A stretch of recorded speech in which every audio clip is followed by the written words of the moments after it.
Rina been unleashing someone that wasn't really her. She hated doing it but she had to. For the sake of one family, that she had unintentionally kept apart. Just now, Alicia's been crying for the nth time this week, dahil lagi niya itong pinapagalitan. Kaunting bagay na hindi naman nito kasalanan ay nagagalit siya. Hindi nga lang niya ito sinasaktan physically. Hindi na niya magagawa iyon sa anak niya, na hindi naman dapat paluan. Eli was a good girl, Rina proud to have raised her like that. Pero kailangang lumayo ang loob nito sa kanya. That's what she'd been trying to do. Pero si Alicia nagmamakaawa sa kahihingi ng sorry sa kanya. Hindi ito nagagalit. Kaya mas nahihirapan siya. She wanted so badly to pacify her, but she needed to be hard on her. Mommy sorry. Mommy. Yamakap ito sa binti niya. I'm not going to play dolls again, if you don't want mommy. Mga manika kasi ni Eli ang napagdiskitahan niya kanina. Wala lang. Di naman nakakalat. Gusto lang niyang magalit. Let go Eli, galit niyang sabi na pilit tinatanggal ang pagkakakapit nito. Go to your bed and sleep. But I don't want you to be mad at me. Mommy please, I'm sorry. I love you so much mommy. Please don't get mad. Eli you're being hard-headed. Tumulo na rin ang luha niya. Why was it so hard? Pumapalahaw pa rin ang iyak si Alicia, nang tumawag si Adam. He was asking if they could meet. Pumayag siya. Hindi na siya nagdalawang isip. Okay lang kahit malaman ni Ian. Mabuti nga kapag nagkaganon, para magalit na rin ito sa kanya. That way, ito mismo ang magpapalayas sa kanya. Isa pa, napapagod na siya sa sitwasyon sa bahay. Sumisikip na ang malaking mansyon ni Ian, and Rina getting tired of living a double life. Hindi nga lang doble, kailangan niyang magpanggap sa bawat taong nakakaharap niya.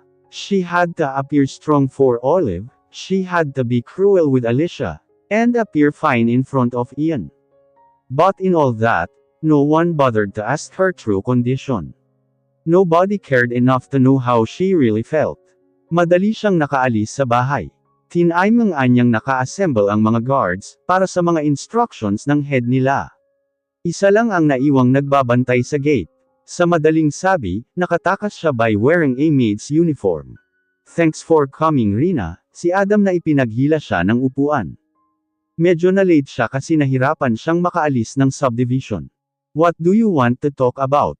Diretsyong tanong niya na inihingi rin ng despensa ang pagpunta niyang naka-maid uniform.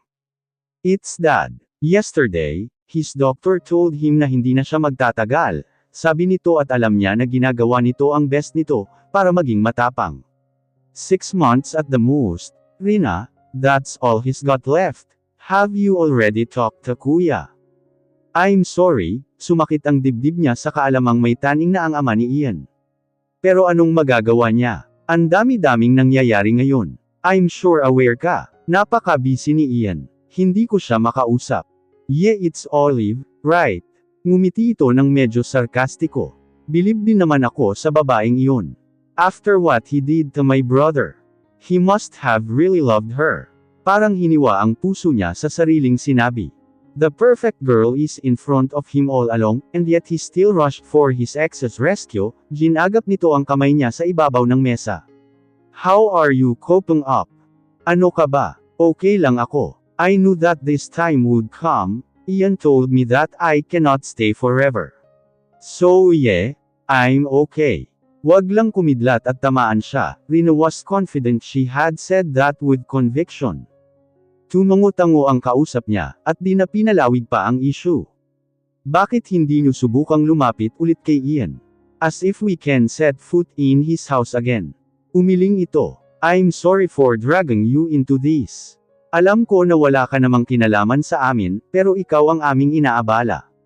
Gusto kong tumulong Adam. I honestly wanted to. I just hope magkaroon ako ng pagkakataong kausapin si Ian tungkol dito.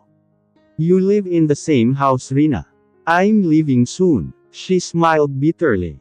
Why so sudden? Of course not. Overstaying na nga ako eh. Rina Rodriguez. Sabay silang napalingon ni Adam, nang may babaeng lumapit sa mesa nila. Sa dibdib nito ay may nakasabit na press, habang may cameraman naman sa likod nito.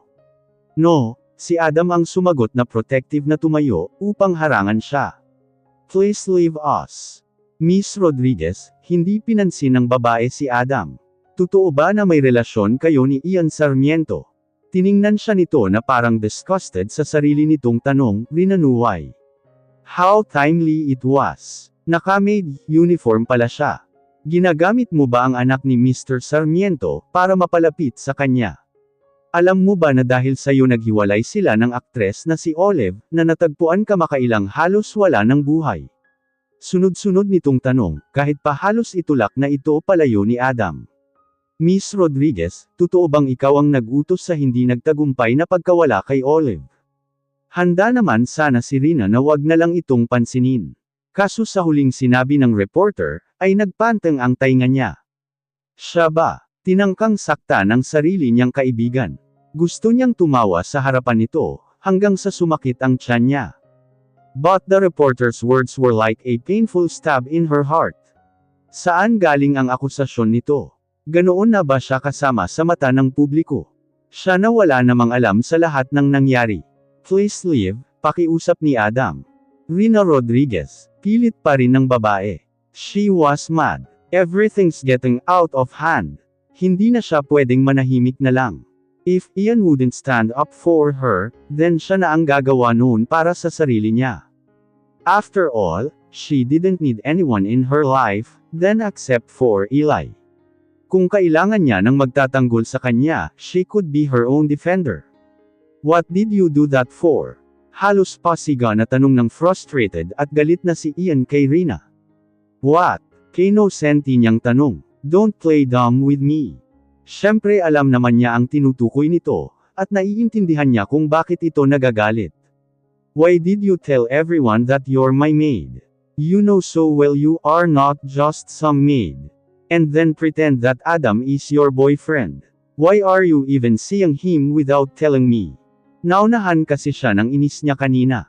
She was too tired of being judged by the people, who do not even know her in the slightest. Nagkataon lang na nakasuot siya ng maid's uniform, at si Adam ang kasama niya.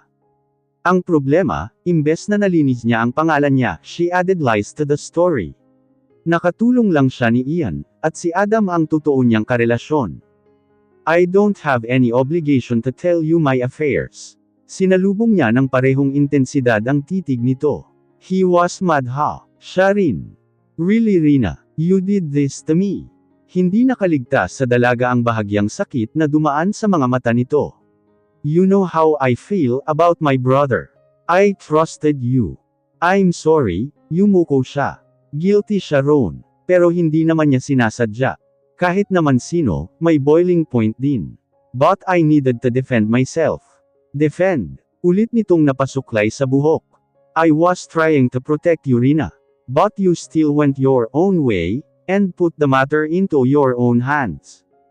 Protect me. Hindi niya napigil ang maging sarkastiko roon. How? By keeping me and Eli inside your house. Do you even watch the news? Do you even know that while you don't want to talk about the issue, all the public thinks that I am destroying your family? You can hold your peace forever Ian, and you wouldn't give even when the world thinks that I'm a bad person. Pumiyok ang boses niya. Me, a homewrecker. A slut. A killer. What are you talking about? Bahagyang naningkit ang mga mata nito. You aren't any of those. See, you don't know. That's what I thought. You weren't trying to protect me by keeping mum about the issue. You do not even know what's happening Ian. So you think your lies help her. At least it helped clear something out. Which one? That you're a maid or that you're not related to me, because you're secretly in a relationship with my brother. It doesn't matter. Frustrated na rin niyang sabi. I actually did you a favor, right? Now you do not have to explain who I am in your life. Really? Sarkastiko itong tumawa. By pretending to be with Adam. Dugtong nitong halatang di makamove on sa issue, involving his brother. Of all people Rina, it really had to be Adam. Nagkataon lang na siya ang kasama ko. If it wasn't Adam, I'd pull whoever is close to me at that time, and tell everyone I'm dating him. Why were you with Adam, Rina? He asked to see me. Why? What is it to you? Sa nakikita niyang galit sa mga mata nito, she couldn't tell him the truth. Sigaw ng binata na ikinapaigtad ni Rina. Wag ko lang malalaman na nag-uusap kayo para pagkasunduin kami. Because I don't remember giving you the right to intrude in my family's affairs. Napapikit siya ng mariin sa sinabi ni Ian. Oo nga naman. Wala siyang karapatang makialam. Sino ba naman siya, di ba? But she promised herself hindi niya ito hahayaang matulad sa kanya. Nasa puntod na lang ng ama nito hihingi ng tawad. That would be too painful to any child, and Ian Sarmiento was no exception. No, of course not. Pinigilan niya ang luhang sumungaw sa kanyang mga mata. Why would I even think that I have a right to do so? Hindi ito sumagot na tila napipilan nang makita ang mangiyak-ngiyak niyang itsura. If there's nothing else, I'll go check on Alicia, sabi niya after a few awkward seconds. Rina, tumayo rin ito at mas malumanay na ang boses ng magsalita ulit. What I'm trying to say is, like I told you before, my situation is different and I got it, Ian, she snapped. I understand. I'm sorry. Rina, he called bago siya makaalis. Please. What? She smiled bitterly. I told you, naiintindihan ko kung anong gusto mong sabihin. I'm not dumb. You don't, napalunok ito as he looked at her with tired eyes. I didn't mean to shout, I'm not angry. I'm not. Don't mention it. Banirahan na niya iyon ng pagtalikod, before her tears started their way down her cheeks. It just hurt so badly, because she genuinely wanted to help. Rina, okay, kamalas-malasan naman, nasalubong pa niya sa hallway si Olive. Tulak-tulak ng nurse nito ang wheelchair nito, at mukhang papunta rin sa silid ni Alicia. Hindi naman ipinilit ni Olive na sabihin na agad-agad kay Eli ang totoo. Pero ramdam ni Rina na interesado na talaga itong maging ina sa anak nito. Liv. Pinasigla niya ang tinig sabay tuyo sa mga luha. Are you okay? Yeah. Of course. Pinaalis muna niya ang nurse, at siya na ang umalalay sa kaibigan. You want to see Eli? Yeah. I promised her we're going to play dolls today. Her friend's face lit up with happiness, making Rina hurt at the sight of it. Paano siya magiging masaya para sa kaibigan niya, kung alam niyang kaunting panahon na lang ito na ang tatayong ina sa batang solo niyang binuhay ng 4 na taon. That's good, she lied at pumosisyon sa likuran ng wheelchair nito, para marahan yung itulak papunta sa silid ni Eli. Para na rin itago ang obvious na sakit na nasa mga mata niya. Na-realize ko na ang sama kong ina kay Alicia. Sana mapatawad ako ng anak ko. I seriously wasted so much time away from my daughter. Don't worry, she's a good kid.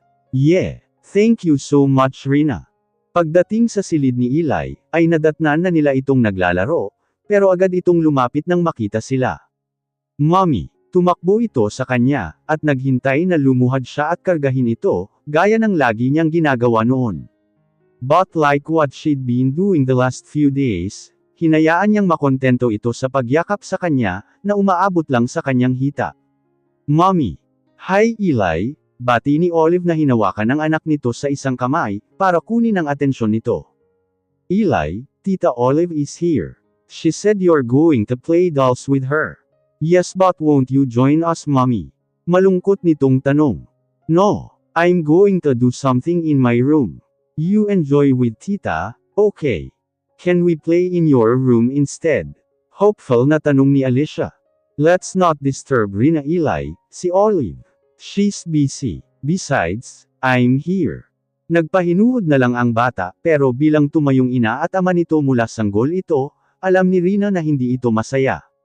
Tahimik siyang lumabas, at nagkulong sa sarili niyang silid. Mula sa bintana ng silid ni Rina, kita niya sina Olive, Ian at Alicia na nagbi-breakfast. She was supposed to be there, dahil request ni Eli iyon. Sa katunayan ay ilang beses itong bumalik sa kwarto niya, but she pretended to be sick. Unti-unti nang nabubuo ang pamilya ng mga ito. Pero mas mabilis niyang nararamdaman na hindi na siya kailangan doon. Nang hihinang bumalik siya sa kama niya. Kakapanggap niyang may sakit siya, parang nagkakatotoo na yata. Ang bigat ng mga talukap niya, at nananakit ang kanyang mga mata sa kakaiyak. She could even feel her head aching like parang kasing sakit ng sugat na palalim ng palalim sa puso niya. Rina found herself sleeping again. Iyon lang yata ang gusto niyang gawin. Forget about eating and everything else. At least, habang tulog siya, nakakapagpahinga siya mula sa mga problema niya. It's like a temporary escape, where she needed not to face Olive, hurt Eli and pretend that she's not in love with Ian. Daddy, is mommy alright? Worried na tanong ni Alicia. Nararamdaman niya ang mga mamunti nitong kamay sa braso at mukha niya. Let's wait for the doctor, anak. She heard Ian say. Mommy, please be well. I promise I'm going to be a good girl. Mommy, I love you. She felt her tiny mouth pressed against her cheek. Eli, don't kiss Rina, saway ni Olive. Rina noticed na kapag kausap nito ang anak nito, she never referred to her as Eli's mommy. Baka mahawa ka. Mahawa? Bakit? Ano bang nangyayari? Rina focused on opening her eyes. Rina, doctor's on his way. Through her blurry vision, she saw Ian.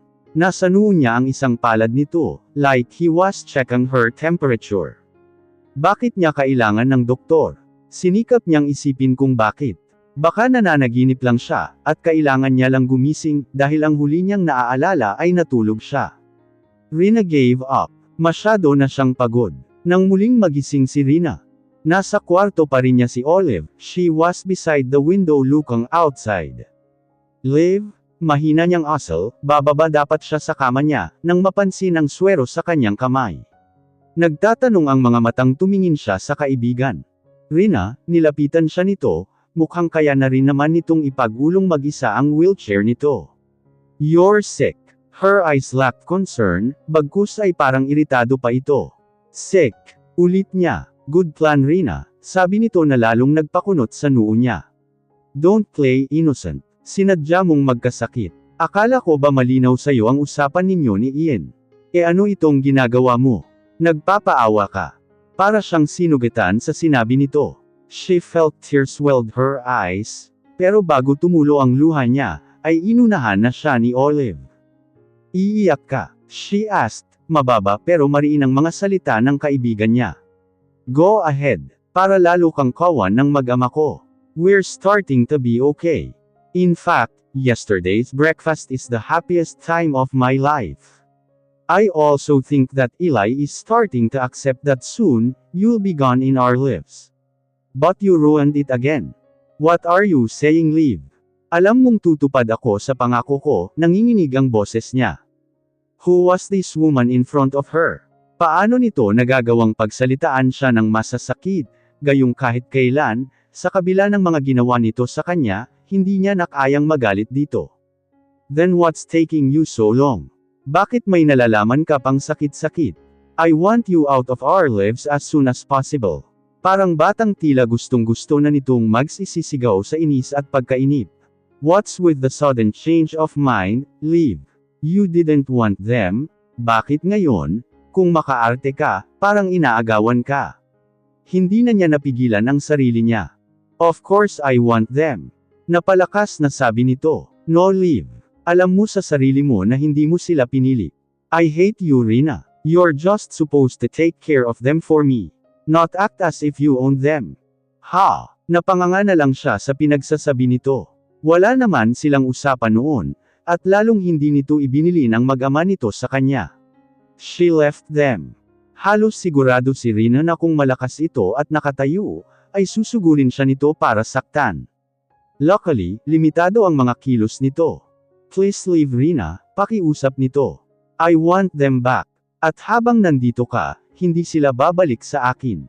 If she were the mother of Alicia, Rina would fight for her, and Ian to every bit of her being. But it wasn't the case, wala siyang karapatan, Ian and Eli belong to Olive. My daughter deserves the truth, Rina. Sasagot pa sana siya nang pumasok sa silid sina Eli at Ian. Patakbong lumapit sa kanya ang bata. Mommy, are you okay now? Dapat yayakap ito, Pero maagap niya itong napigilan. Instead, the child settled on standing in front of her, habang nagpipigil ito ng luha. "Mommy, I'm fine Eli," malamig niyang sabi. Rina, agad nilapitan ni Ian si Eli, at kinarga ito bago pa umiyak ang huli. "What's wrong with you? Leave me alone?" Ibinaling niya sa iba ang atensyon, para iwasan ang nagtatanong na mga mata ni Ian. "Mommy, I'm sorry. Please don't get mad mommy," si Eli ulit. "Alicia, Rina is not yet well. You shouldn't be here," singit ni Olive. "Ian, ilabas mo muna ang bata." Tiningnan lang ito ni Ian, bago binalingan si Rina. "We need to talk," mariin itong sabi, bago sinunod ang sinabi ni Olive. Pareho nilang pinanood ng kaibigan ang paglabas muli ng mag-ama. "That's a good start Rina," sabi ni Olive na lumabas na rin ang silid niya. Napapikit siya ng mariin. "Well, congratulations Rina." Olive was impressed. Tinanggal niya ang dextrose, at ibinaon niya ang mukha sa dalawang palad, bago iniiyak lahat ng sama ng loob niya. "Eli, I'm sorry." Tumayo siya at kinuha ang suitcase niya sa ilalim ng kama niya. She stared at it for a long time, weighing if it would be worth it. She's leaving. She's never the kind na ipagpipilitan ang sarili niya sa mga taong hindi naman talaga siya kailangan. Alicia might get mad at her. Pero bata pa ito. Malilimutan din nito ang sakit. Someday maa-appreciate nito ang sakripisyong gagawin niya. As for Rina's feelings for Ian, makakalimot din siya. It might take a while, but she definitely would. Her world does not revolve around her child and her father, at least that's what Rina keeps telling herself. Hopefully, mapapaniwalaan din niya iyon later on. Humugot siya ng malalim na buntong hininga, bago inumpisahang isilid sa bag ang mga gamit niya. Kung ano lang ang dala niya noon, iyon lang din ang dadalhin niya paalis. But she couldn't possibly live without telling Ian about his father's condition, and without telling Alicia the truth. Kaya pagkatapos mag-empake, ibinalik niya sa ilalim ng kama ang suitcase, at nagtungo sa silid ni Eli. Nadatnan niyang kumpleto ang tatlo, Ian, Olive and Eli.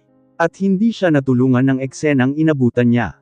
They were a picture of a happy family, while she looked like a wrecked zombie with blood dripping from her hand, dala ng dextrose na walang pakundangan niyang tinanggal kanina.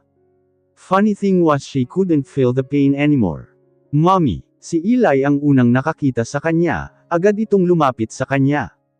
"Rina," halos panabay na sabi naman nina Ian at Olive, the former rushing to her, nang makita ang ayos niya. "What have you done?" Agad nitong inusisa ang kamay niya, but she was quick to hide it behind her back. "May I have a word with Eli?" Rina, halatang hindi sang-ayon si Ian. "Sandali lang. I promise." "Olive, may I?" Baling niya sa kaibigan na bahagyang tumungo. "Ian, I promise, just a few minutes." "Rina, let's get you back to your room. You're not in the proper condition to talk to Eli," matigas na sabi ng binata. "I'm perfectly fine. You see, I'm no longer sick." She tried hard to appear strong. "Daddy please. I wanna be with mommy," pakiusap ni Alicia.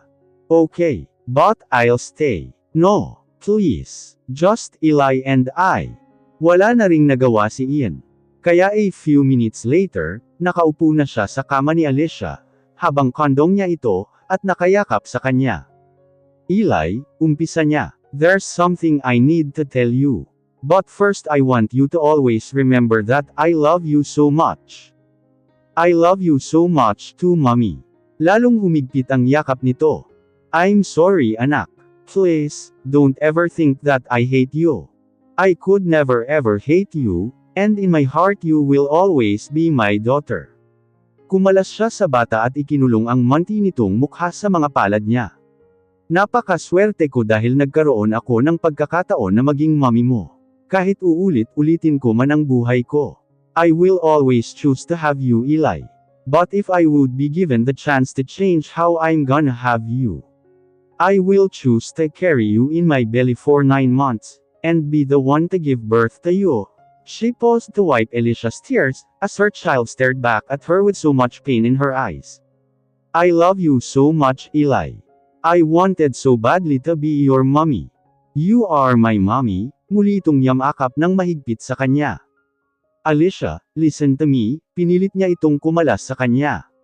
It may be difficult to understand now, but someday you will thank me for this. Eli, I love you. But you have to give your mother a chance to be a mom to you. No, Eli cried. You are my mommy. I don't like any other mommy. Don't be hard-headed. Here. Ipinakita niya ang scrapbook sa anak. Take a look at this. No, tili ng bata. I don't want it. Kinuha nito iyon at inihagis. Alicia, you're a liar. You're my mommy. I'm sorry. Niyakap niya ito ng mahigpit. Listen to me anak, I'm still your mom. In fact I will love it if you would still call me mom, humihikbi siya habang yakap ito. I love you so much Eli. Then why are you telling me you're not my mommy? Because I want you to know who your real mommy is. Kumalas siya ulit dito, to see her eye to eye. Promise me that you're going to give her a chance. No, umiiling na sabi nito. No, no, no. Paulit-ulit nitong sabi hanggang sa itili na nito iyon. Rina heart broke. Alicia was never the kid to have tantrums, like shouting whenever she asks her to do things she doesn't like. Ngayon lang. Nagtititili ito at iyak ng iyak, causing her father to rush inside the room, to know what's happening. Rina, what did you do? Halos bumaon ang mga kuko nito sa balikat niya, bago nito dinaluhan ang anak nito. I already did my part Ian, she put on a poker face, even when the traces of her tears tell otherwise. I told you we're going to tell her together. Why is it so hard for you to follow a simple instruction? Now, look at what you've done. Tukoy nito sa anak na ayaw magpahawak dito. She'll understand. She walked towards the door, even when Alicia was shouting mommy over and over again. She chose to play deaf, if it was the only way to tell Eli that she wasn't her mommy. Rina, hinaglit siya ni Ian sa kamay niyang naabot nito, bago siya makalabas ng pinto. Sa kamalasan ay ang duguan niyang kamay ang nahawakan ng binata. Rina flinched at the contact. Rina. Magkahalong galit, pag-aalala at frustration na sambit nito. What's happening to you? You're not like this. Why are you being so difficult? Ain't this what you've always wanted? Binawi niya ang kamay niya. There, I've already told Eli. Now do your daddy job, and pacify your daughter. Don't go anywhere, I'll talk to you later. Sabi nito bago nilapitan ng hindi pa rin tumitigil sa pag-iyak na anak nito. We love you, Eli. But I cannot stay and I cannot bring you with me. This is going to hurt me too anak. Someday, you'll understand why mommy had to do this. I'll see you again Alicia. She looked at Eli one more time, bago siya lumabas ng silid. Her mind was currently fighting a battle, whether to wait and talk to Ian first, or she'll go now while he's busy with Alicia.